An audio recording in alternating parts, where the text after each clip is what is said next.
shall be taken on him sevenfold.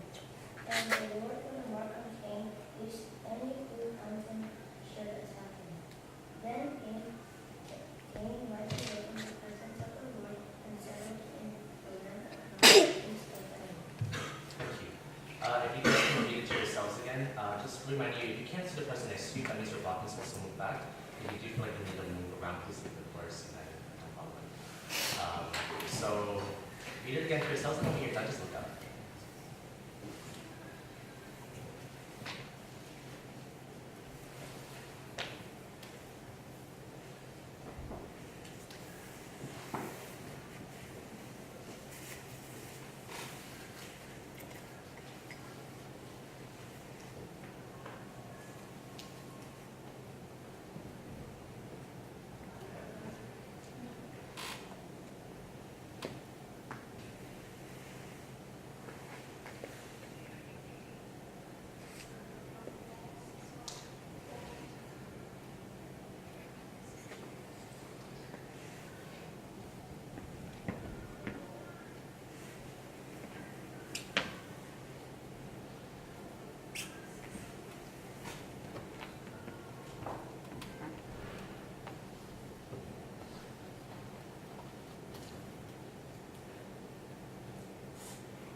As I said last week, I don't make presentations because it would take away from you learning. So whenever this happened, I ask you to take down 3 points and you keep it for yourself. So I will give you 3 points again. And your 3 points for today will be the seriousness of sin, the sweetness of God, and the significance of sacrifice. So if you have any writing utensils, your phone, 3 points. First one is seriousness of sin, the sweetness of God, and the significance of sacrifice. And I'm going to start with serious of sin because it's important for us to understand why we worship a God, right? In order to understand why we worship, we need to understand what the problem was. The problem was, well, there was a genetic of sin, right? Genesis, if you guys don't know, comes from your root words, genes. So here's Genesis, the genes of where everything comes from. And here it starts with how sin breaks sin, and this is a repetitive cycle. So here's Genesis, appropriately the first book of your Bible, with the root words of genes, right? But the DNA of what makes up human self. And here it is where it comes into a point where here's Cain and Abel, and we all heard the story again before over and over again. I think this time I really do want to challenge you on why and what you're thinking when you hear Cain and Abel. But this is the genetic code of what human nature starts off with. Genesis. Genesis is the genetic code of how human nature starts. And that's where it comes from, G-E-N, right? Verse 7 is important. I want to look at verse 7 where it says, sin is crouching at your door. This word crouching in Hebrew actually is used for animals, right? And it's important that you imagine what this looks like. When God is talking, he's saying, there's something that's happening and this animal is crouching at your door. I was actually thinking about this last week, and my brother and I used to have a cat called Lucky when we were younger, Carl's brother. There was a cat that we had for 7 years, and every time in the fight, I don't know if you guys have cats. Actually, there's cats here. I'm allergic to cats. I don't even know why I have a cat. Anyone have a cat? No? Yes? Awesome. Your name? Hi. Have you ever seen it like crouch before it jumps on somebody to play or like catch something?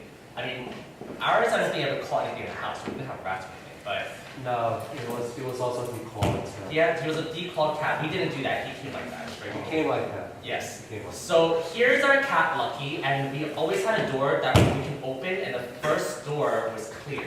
So he sees outside and he's looking at all these like things coming about. And I remember I would just sit with him because he was, I don't know, I was allergic to him. I still played with him. But yeah, you know, and Lucky would just sit at the door, and it's a clear door, and you see him like he's like inching towards the door. I don't even know if he knows that's a glass door, but he would inch towards it, and then his butt would stick out, and then his tail is like moving really ferociously. And then he would just kind of hop at the door, and obviously he hits like this glass thing, because it's a door. And I see this over and over again. And what he's doing is there's little tiny birds, like little sparrows that you see over fresh meadows, or even here. And every time when it passes by the door, Lucky would just kind of like bend down, and then he quietly moves, because that poor bird, if the door was open, I think Lucky would have caught him. It was just how they moved. They moved very slowly. They moved towards that bird from an angle where you don't see anything. And my parents also had a lot of plants, so he would hide behind the plants as if he was in the jungle. In the front of the house was a lot of plants. I don't know why there's so many plants. And Lucky would just kind of like crawl behind the pot of plants, and then he would like go towards the bird who was outside the door, and then he would like just kind of like pounce, but then he would hit the door and then bounce back.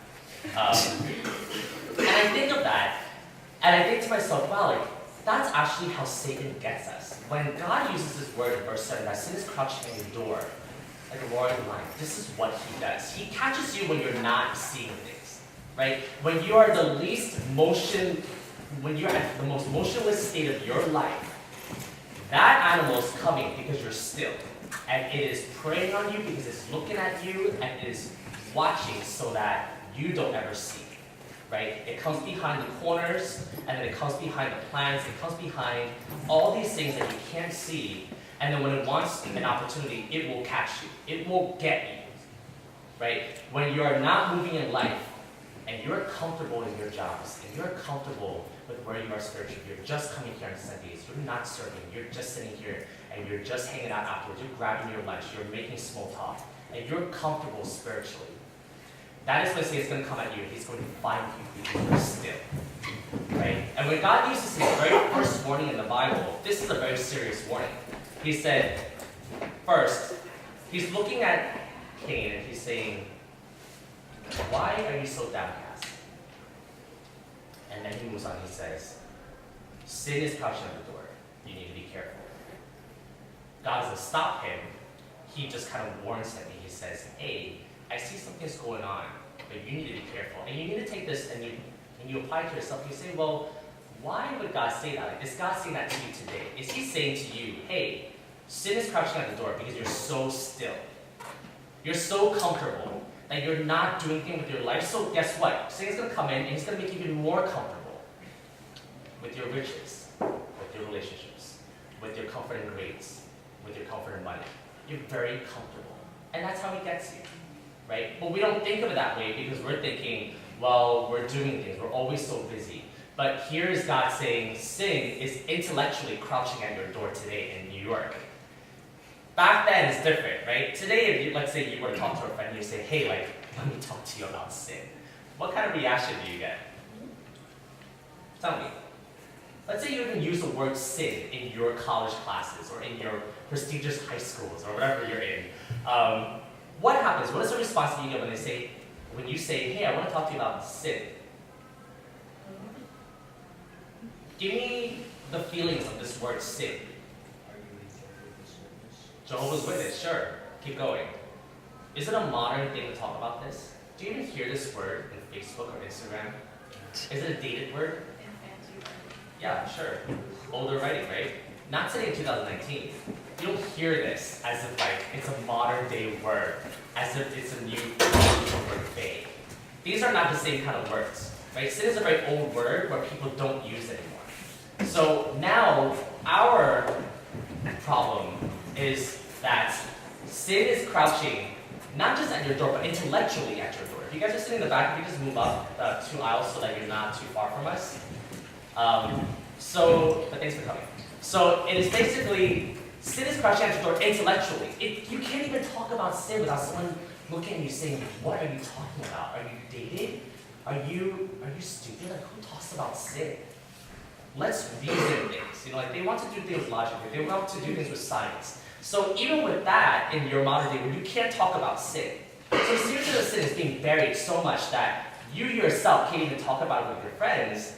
And then too, you can't even recognize it because you're so comfortable. We are so comfortable in how we're living. Right? So I talked about a little bit last week, when you're in community with people, you're in communion, right? It's a common union. And it comes from your Greek word koinonia, which is a togetherness, right? So when you have community with one another, or you're married, or you have a lot of friends, this is what's going to help you, right? Remember I said last week, pride is something you don't smell. It's like your carbon monoxide. You just don't smell it, but it slowly kills you, right? No one ever comes to me for counseling on Saturdays and says, Lester, I have a problem with pride. They don't talk about that. They talk about whatever's seen. But when you're in community and you catch somebody with their sins, what happens? You call them out. You tell them, hey, I don't like it when you do that. You know, like, that actually hurts me. When you do that, you're actually sinning, and I know you're hiding something. So when you do that, blah, blah, blah. And that's great, because you need someone that's not standing where you are, where Satan is about to get you. Because if you're in the same place as your friend, you will never see where Satan's coming from, right? So you need a third person that's saying, don't stand where I am. Stand afar, so that you can tell me when it's going to catch me, right? So imagine today I'm going back to that, to that sort of lucky, and I'm warning the bird because I see my cat about to attack him. I'm gonna want to. I see what's happening, and I'm going to run to that bird and maybe make it go away, right? Not that I care about the bird, but if today you were in community and you saw somebody standing still, and there was something that was about to catch him or her with their sinful actions, right? You are able to warn them because you're not staying in the same place as them. If you're always with the same people, guys, you will end up staying in the same place. And you don't want that. That's why community is so important, that you're sharing your life with somebody else. And I'm not just talking about your marriage or your dating life. This is much bigger than that. Right? When we talk about community, married people need community as well. Dating people need community as well. So when I think about relationships, don't be stuck with that image. Think about groups of people. Think about the God that you're worshiping, which is not two or one, but it's three. Right? It is a 3-in-1 community that is the God that we are worshiping. So think about that every time you're thinking about, how do I form community? Because if I don't have community, sin is crouching at my door and no one can tell me when it's going to pounce on me. But if this other person is watching you and you're friends with them, they're going to warn you. Right? Letting you guys know as well, when someone criticizes you, it's always going to be hurtful, right? Like, who likes to be criticized? But when you are being criticized and someone's telling you about your faults, or what they think might be your sin, assume criticism is distorted to some sort of core truth. So assume criticism is distorted with some core truth. All right. So when someone spurs you, when we were talking about Hebrews 10:25 last week, a spur is something that hurts you, right? It obviously will hurt you. You don't like that. But when it actually happens with the community, you must tell yourself, assume criticism is, Assume criticism is distorted, but with some core truth. All right. So someone's actually coming to you with their lens, but there's a core truth to it. Obviously, it's distorted because they don't know everything that you're going through. You might be going through a really tough time, and then now they're catching you at a really bad place. But there's a core truth to it because they're feeling this is a common theme with this person. Let me tell them because it's hurting me. So anytime when someone criticizes you, you must take it with, understand that there's a distortedness to it, but there's a core truth to it as well. All right. So there's a seriousness of sin that you must be able to cover yourself and say, I'm going to form this community around me so that sin is not crouching there waiting for me when I'm standing still spiritually. When you are standing still, it will get you. Right? When you're standing still spiritually, it will get you. Sweetness of God. So I'm going to move on to the second point. By the way, I don't know if you guys ever heard this illustration, but I use this because it actually did happen to me.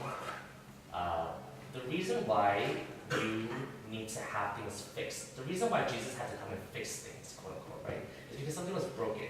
And when something's broken, it must be fixed. So someone came into my apartment's always open, and this stuff happens all the time, where things get broken. And I always post on Facebook, and like, who did this, and then #community.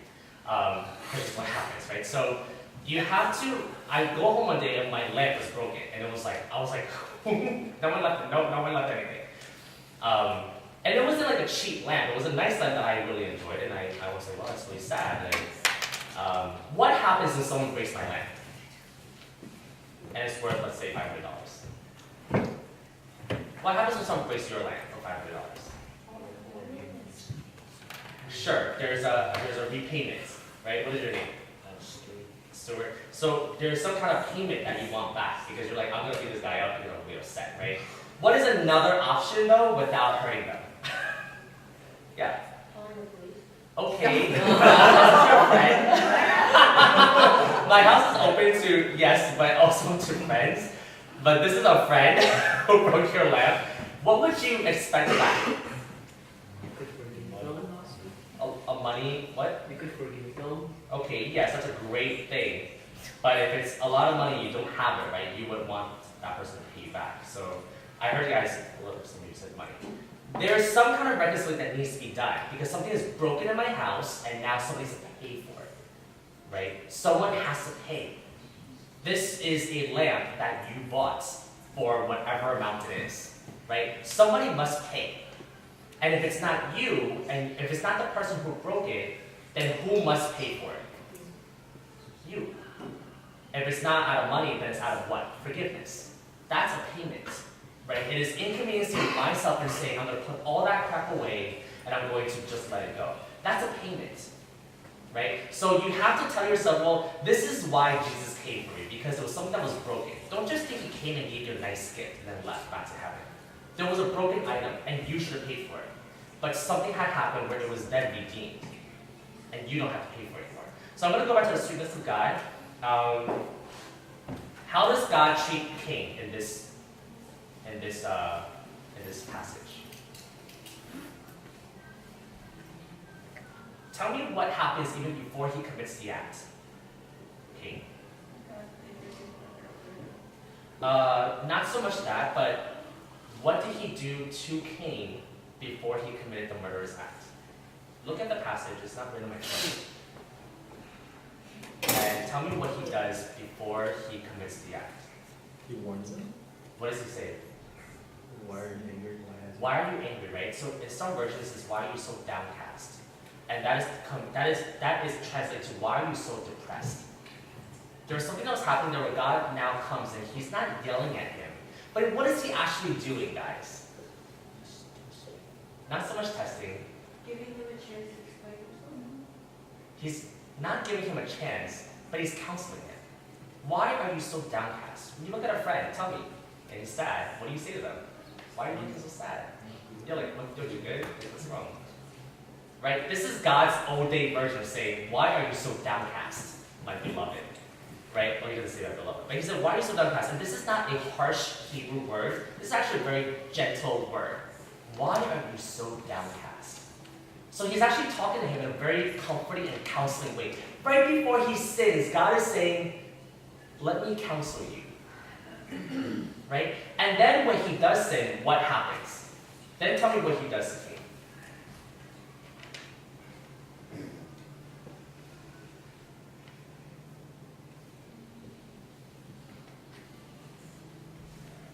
What does he do after Cain commits the murderous act? He banishes him, but what does he do? He gives him a mark. And what was this mark for?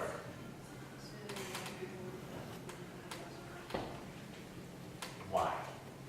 Did you guys hear what Jordan said? Some people don't harm him. Why? For someone who kills someone's son, I'm gonna make it a little bit personal. This is your child now, and someone just murdered, right? Now you're going to say, I'm gonna make sure that no one hurts you, even though you killed my son. Tell me why that happened. Does that make sense to you? Absolutely not, right? So like, does this make sense to anybody?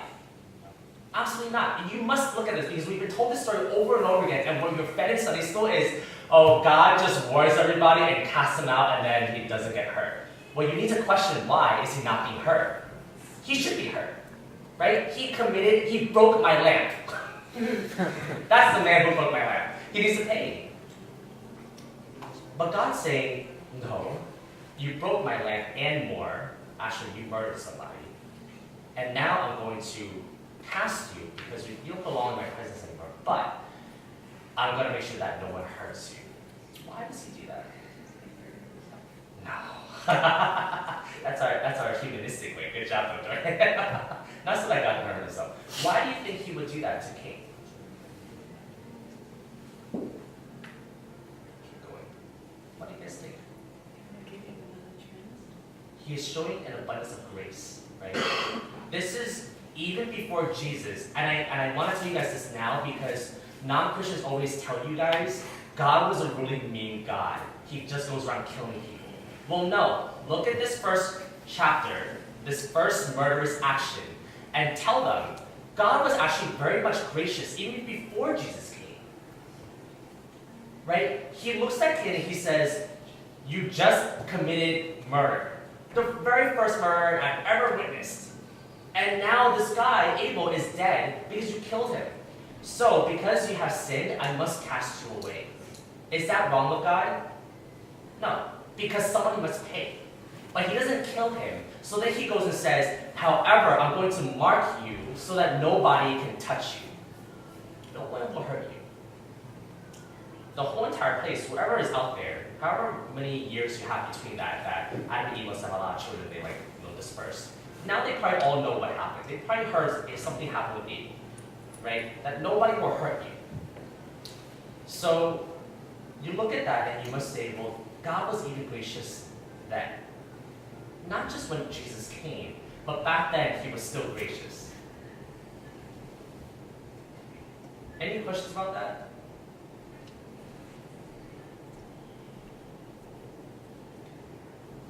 Tell me what Cain's response was when he said, "I'm going to cast you out." Why? Georgia says self-pity, and do you have a verse that proves that? The burden is too much for me to bear. Do you guys see that in the verse? Tell me when somebody casts you out, if you break my leg in my house, and you must think about the theology of this, right? The theology of breaking something in my house is there must be payment. So here is the theology of something that's broken. You break my lamp, you must pay. If you don't pay, I must pay. Right? So if I'm making you pay, what normally happens? You just say, "I'm sorry, I'll do this." Tell me what Cain's response was when God said, "What have you done?" What did Cain say as a response? He said, "I'm going to cast you out." Now, what is Cain's response? "I'd rather die." What else does he say?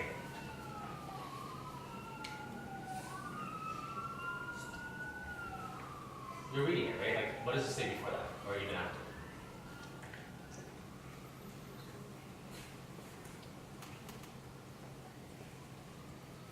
It's too much for me to bear, right? This burden is too much for me. What is Cain essentially doing? He's whining. Cain is whining. He's saying, "No, like, this is too much. I can't take this. Like, you're gonna cast me away? Like, I can't believe this."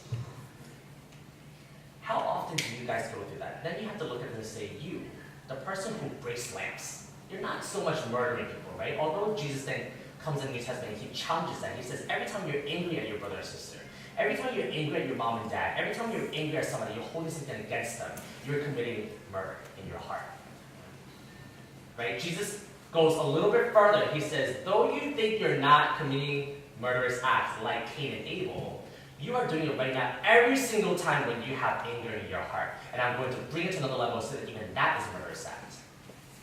Every time when you're convicted of something that you do wrong, what do? You whine. You say, "No, it's not me. But what I really meant was this. What I really meant when I did that to hurt you was for your own good.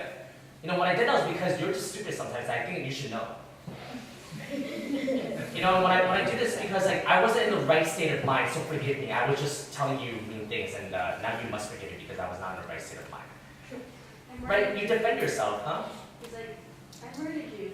It's okay, you can forgive me." Yeah, I murdered somebody, and now it's too much to bear, God. Don't cast me away. And even after that, God says, "Okay, you must go, but I'm going to put a sign on you so no one hurts you." So here's the sweetness of God, right? The first one was the seriousness of sin, and hopefully you guys understand that. And then two, my second point was sweetness of God. though you sin and though you are not deserving of his grace, he still comes and he says, though you are angry at these people, though you commit murderous acts in your hearts, I will still mark you as mine. No one can touch you. You're still mine because I still love you. Do you guys know what it says in Matthew 5:24 where Jesus is saying, when you commit any sin, before you come into the altar and you have something in your heart, do you know what he says for you to do with that offering? Do you guys know?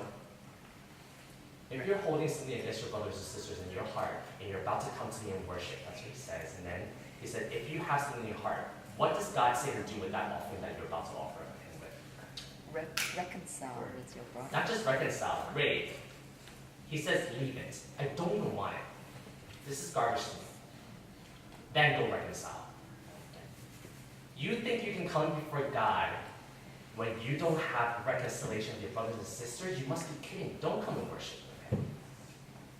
That's why it's important that you guys understand what worship means. You can't just come to Sundays, guys, and think that you can commit all these things outside of it, be angry at your mom and dad, be angry at your spouse, be angry at people at your work, whatever it is, and then come to worship and think it's okay. He's saying, I don't want it. I actually am casting you away. You can't be around me anymore. Put away your offering, go and reconcile, then come back. Here is God saying the same thing. You must go away now. I can't have you in my presence. However, you're still marked as mine. The sweetness of God still prevails here, right? Last point, significance of sacrifice. In Sunday school, what are you told about Cain and Abel's offering? What are you told in Sunday school when you grew up? And I'm going to challenge you on this because I bet you I know what they told you. When you were younger and someone told you, why did God accept Abel's offerings more than Cain's? What did your Sunday school teacher tell you? Huh? Cain didn't give as much as Abel. His what? Cain didn't give the best. He didn't give his best. Find me that in that passage. Find me where it says that in this passage. It's not on my face. Look at your Bible. Look at your Bible and tell me where it says he delighted his offering better because it was a better offering. Isn't it my favorite? What does it say? Does it say anything that your Sunday school ever told you? Did he offer his best things? Did it say that Cain's offering was actually really bad? What did he say that Cain offered? And what? His fatty portions, right? If I were to ask the adults, Wagyu beef, what is that? Is it a less fatty portion or a more fatty portion? It's a more fatty portion. When you have steak, what do people want on their steak? Marbleized steak, because why? Do you guys know why it's marbled? It's fat. Hey, Jordan, you know it's cool. The fattest portion today is still your most expensive thing offered in your restaurants. This guy offered his fattiest portion. It's not that. But your Sunday school teacher told you that Abel offered the better portion. It is not true. What he understood back then, like you and I today, is that someone told Cain and Abel, there is someone that's going to come and is going to outdo every single one of your sins. He's going to come and save you from all of your iniquities. And here's Cain and Abel holding on to that truth. And Abel's faith, like what Fred just said, was saying, I offer this because I know one day God is going to return and he's going to reconcile all this crap that's in this world. Whereas Cain is saying, I don't really believe in that, but I'll still give you my best portion because this is what I've been doing. Right? Here is your Old Testament promise. They've been told, God already told Adam and Eve as a promise, I will come back. It's just going to be back to where it was before you ate that fruit. It's not an apple, guys. I didn't say apple. It was a fruit. Right? And now, wait for me. Now generations have passed, and here comes Cain and Abel. Right? So Abel offers good stuff along with Cain, but Abel's saying, I'm offering because I believe this will happen. I have faith that God is going to come back with whatever form that is, and he's going to reconcile and redeem, make things better. Cain is saying, I don't really believe in this. I'm just going to continue going to church. I'm just going to continue doing my best things, dress my best, give my best things, and everything looks great. But his heart's saying, I don't really believe that's going to happen. So all of a sudden, when God finds the light in Abel, Cain gets jealous because he is not holding on to the fast truth that one day God's going to return. Right? When you guys don't believe that he's going to return, what do? You worship something else. Right? We did this last week. Why do we worship God? Because you're already worshiping something today. And the reason why you do this is because you're not holding on to the truth that God's going to return and he's going to reconcile and make everything new again. There's no more tears, no more sorrows, no more pain, as quoted in Revelations. I want to find a verse where it says, God now is saying Abel is crying out against him. Can you guys find that verse for me and tell me what it says?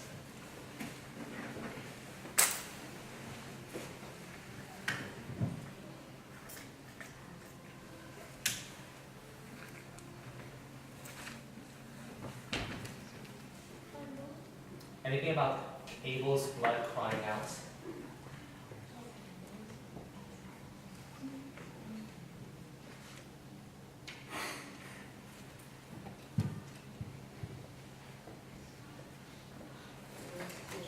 What does it say? What have you done? The voice of your brother's blood is crying to me from the ground. God is saying every time now that you've committed murder, your brother's blood is crying out from the ground against you. Right? Now there is someone who broke this land. And I keep going back to these. You have to understand there's payment that needs to be paid. Right? There's payment that needs to be done because something was broken. So now Abel's blood is crying out from beneath the ground because he's crying against his brother Cain and wants justice, whatever that means. Right? So I decided to go on Google and I Googled Abel. And it actually shows up again, not in the Old Testament though. Ironically enough, it shows up in the New Testament. And I'm going to ask one of you if you can go to Hebrews 12:24. And tell me what that verse says in Hebrews 12:24. And I just find it interesting because Abel's name was mentioned. And I was like, let me just see what happens. What does it say in Hebrews 12:24? Unto Jesus, the mediator of the new covenant, which the sprinkled blood that speaks a better word than the blood of Abel. Jesus' blood speaks a better word than the blood of who? Abel. Because Abel's blood in Genesis, right? Remember I just said Genesis is the root word of genes. This is the genetics of how everything has started. Genesis is the word that says this is how the genes of humanity of sin starts. That's why it's called Genesis. Here comes the writer of Hebrews, and he says, or whoever this person is, says, the sprinkled blood of Jesus is so much better and sweeter than the blood of Abel. Because Abel's blood speaks against you, what does Jesus' blood do? Speaks for you. It speaks for you. Every time when you see a murderous act in the Old Testament, it is a blood that speaks against you. It speaks against the nation. Comes Israel, speaks against them. Every time when you see something that happens, it's speaking against you. Whenever there was something that was done against God, he speaks against you. Here comes Jesus, and he's saying, my blood, though, was spilled for you, and it should be against you, but it speaks for you. Your offerings and your worship should not be the means to salvation. It should be a response to salvation. Did you guys get that? Your offerings and your worship cannot be the means to salvation. It should be a response to salvation. Because Jesus' blood no longer speaks against you, but he speaks for you. So that when God the Father comes back one day, here is Jesus standing next to you as your lawyer. He is standing next to you as your counsel. And he's saying, this person believes in me and I died for them. So my blood covers, now you must forgive. Did you guys get that? So when Cain offered, it was not because it was a response. When Cain offered, it was a means to salvation. He's saying, I'm just going to worship you because I have to do this to be saved. Do you come to church because you think that's going to help you be saved? Can Pastor Lenny do that for you? Can Pastor Richard do that for you? Can I do that for you? Can your leaders do that for you? Absolutely not. Because when that day when Jesus comes back, you and I will be sitting next to each other as if we were all equivalently sitting. When you come, are you like Cain, who's offering worship and tithe as a means to salvation? Or are you doing that as a response to salvation? How you worship, the theology of it, should be a response, right? We're saying it is because of what he has done for me, and that's why there's an outward response. If I fix your lamp, your response is to thank me, right? If you break my lamp and I fixed it, and I paid for it, even though you broke it, your response is to thank me. Worship should be that way, right? Worship is saying, something was broken, and though I cannot pay for it, someone else paid for it, and his blood speaks for me now. That's why I worship. That's why I come to church. That's why I want to help out. That's why I want to live in community. It is not to do those things to be saved.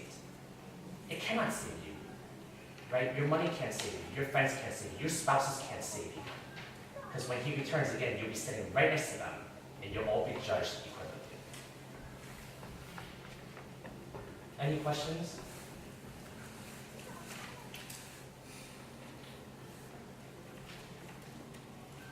I'm going to end. If you guys have questions for me, please feel free to ask. I'm on social media. I'm on all these things. You can always ask me privately if you like, so that you're not feeling afraid. Yeah, right. So if both the actions are the same, how do you really isolate moving? Like, is it as a response to worship, or is it offering as a means?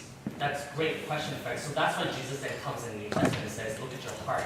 Every time you're doing these actions of screaming out and saying, God, look at me, I'm so terrible, blah, blah, blah. He says, no, I don't want that guy to pray. I want the guy next to you who's silent, who's crying.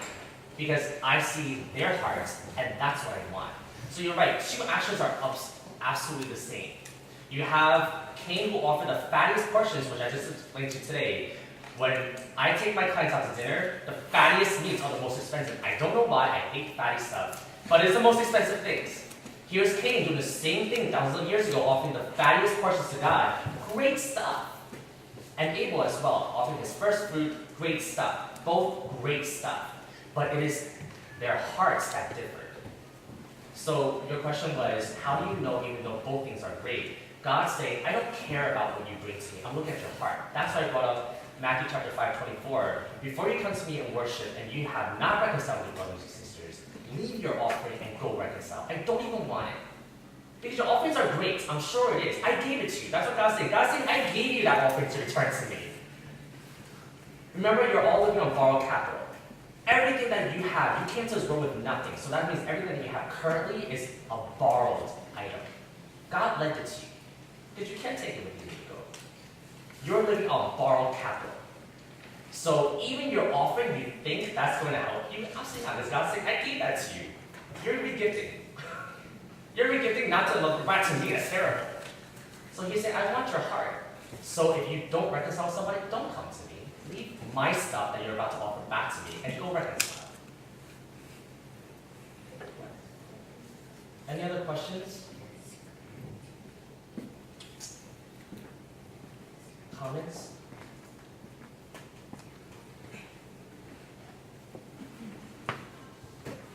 Let me close to us. Father, I thank you so much for everyone here. Lord, we pray that you remind us each and every moment of why we are here to worship you. Our worship is a shaping our hearts to the worthiness of something, and may that be you. Lord, may you remind us each and every moment that we are here to worship you because of what you've done, not so that we can be saved, but because you've already died for us. And that's why we respond by coming on Sundays. That we switch our mentalities and understand that everything that we have is not ours, that you've given it to us. Lord, may the sweetness of your grace resonate in our lives over and over again to remind us that though you were supposed to speak against us, you now speak for us. And we thank you for that grace. We thank you for that truth. We pray all this in Jesus' name. Amen. Okay. If you are part of the worship team and you want to jam, I ask that you just meet with me on the stage, and then we'll do something different before that. If you're not, then you can stick around and or be outside. But thank you for coming. Back your chairs.